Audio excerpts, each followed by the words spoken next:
আসসালামু আলাইকুম ওরহমতুল্লাহি ওবরকাতুহ। সুধী শ্রোতা বন্ধুরা, আশা করছি আল্লাহর অশেষ রহমতে আপনারা সবাই ভালো আছেন। প্রবাদ সমীরের আজকের এই গুরুত্বপূর্ণ ভিডিওটিতে আপনাদের সবাইকে স্বাগতম।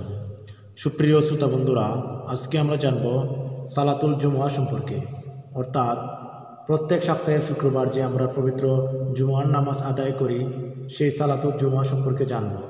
জুমার ফজিলত, জুমা সম্পর্কে আল্লাহ পাক কুরআনুল কারিমে কী বলেছেন, রাসূলুল্লাহ সাল্লাল্লাহু আলাইহি ওয়াসাল্লাম কী বলেছেন, এ সকল বিষয়ে জানব।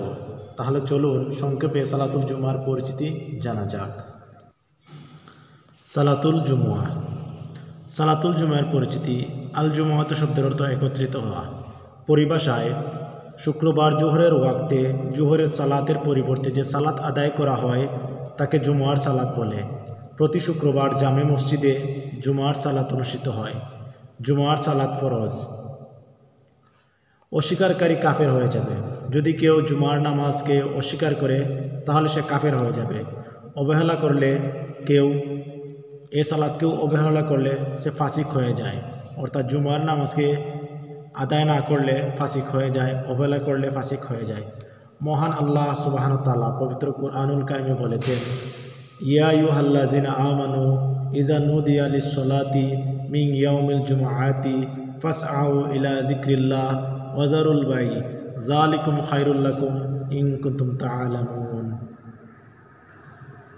আবারও বলছি, পবিত্র কুরআনুল কারিমে মহান আল্লাহ সুবহানাহু ওয়া তাআলা বলেছেন, ইয়া আইয়ুহাল্লাযিনা আমানু ইযা নুদিয়া লিস-সালাতি মিন ইয়াউমিল জুমআতি ফাসআউ ইলা যিকরিল্লাহ ওয়া যারুল বাই যালিকুম খায়রুল লাকুম ইন কুনতুম তা'লামুন।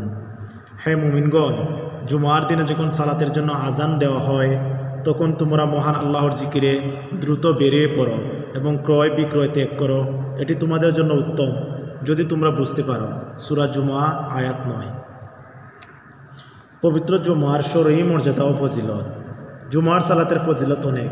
আমাদের প্রিয় নবী হযরত মুহাম্মদ সাল্লাল্লাহু আলাইহি সাল্লাম বলেছেন, যে ব্যক্তি পায়ে হেঁটে জুমার সালাত আদায়ের জন্য গমন করে তার প্রতি পদক্ষেপে অর্থাৎ প্রতি পায়ের কদমে কদমে এক বছরের নফল সাওম আদায় করার সওয়াব দেওয়া হয়। জামে তিরমিজি। আরও বলেছেন আল্লাহর প্রিয় রাসূলুল্লাহ সাল্লাল্লাহু আলাইহি সাল্লাম বলেছেন, যে ব্যক্তি শুক্রবারে গোসল করে যথাসম্ভব পাক পবিত্র পাকশাক হয়ে খুশবু লাগিয়ে সুন্দর কাপড় জামা পাঞ্জাবি পরে জুমার সালাত আদায়ের জন্য মসজিদে যায়, মসজিদে গিয়ে কাউকে কষ্ট না দিয়ে যেখানে জায়গা পাক সেখানেই বসে যায়, যথা নিয়মে সালাত আদায় করে এবং নীরবে বসে মনোযোগ সহকারে ইমাম সাহেবের খুতবা শুনে মহান আল্লাহ সুবহানাহু ওয়া তাআলা তার বিগত জুমা হতে এই জুমা পর্যন্ত অর্থাৎ আজকের জুমা পর্যন্ত সকল গুনাহ সগীরা গুনাহ মাফ করে দেন। সুবহানাল্লাহ। সহিহ বুখারী। জুমার সালাত আদায় না করলে কঠোর শাস্তি ভোগ করতে হবে। মহানবী সাল্লাল্লাহু আলাইহি সাল্লাম, আমাদের প্রিয় নবী হযরত মুহাম্মদ সাল্লাল্লাহু আলাইহি সাল্লাম বলেছেন, যে ব্যক্তি ইচ্ছা করে 3 জুমা ত্যাগ করে তার অন্তরে মোহর মেরে দেওয়া হয়, তার দিলকে মুনাফিকের দিলে পরিণত করে দেওয়া হয়। তাবারানী। সুপ্রিয় শ্রোতা বন্ধুরা, এই হচ্ছে পবিত্র জুমআ সম্পর্কে আল্লাহ পাক কী বলেছেন এবং রাসূলুল্লাহ সাল্লাল্লাহু আলাইহি সাল্লাম কী বলেছেন। আশা করি আপনারা খুব সহজে এই কথাগুলো বুঝতে পেরেছেন এবং ভিডিওটিতে উপকৃত হতে পারবেন। ভিডিওটিতে কোনো ধরনের ভুল ত্রুটি হয়ে থাকলে আপনারা ক্ষমা সুন্দর দৃষ্টিতে দেখবেন। ভালো লাগলে সাবস্ক্রাইব করে আমাদের পাশে থাকবেন পরে নিত্য নতুন ভিডিওগুলো আপডেট পাওয়ার জন্য।